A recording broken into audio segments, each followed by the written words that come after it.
In the residential neighborhood of Vicente López, Argentina, we thought of a house that would have as its central feature a fluid link with the garden and its vegetation. Architect developed an autonomous and compact volume where glass prevails as a result of the retreat of the columns towards the interior.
The strategic decision to detach the volume from the party walls and to maintain a homogeneous transparency allowed us to create a house contained by its own garden and, in this way, to expand the floor plan in such a way that its entirety would be in deep dialogue with the vegetation.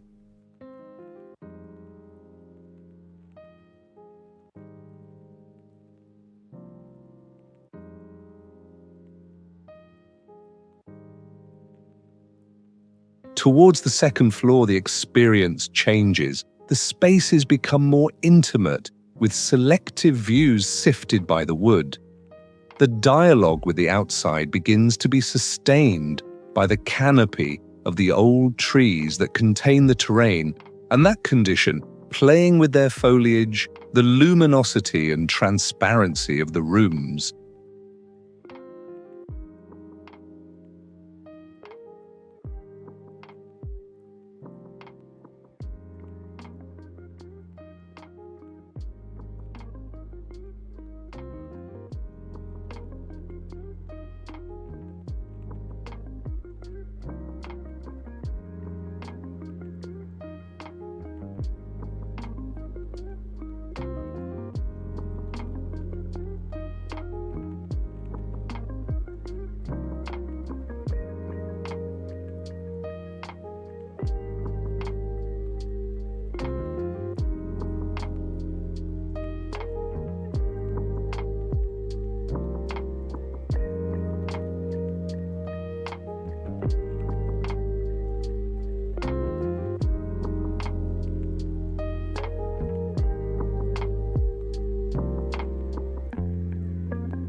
On the last level, the volumetry is dematerialized. The glazed perimeter again allows the vegetation to take presence by emerging from the surface of retreat and provides an extensive view of the sky and the fullness of the trees.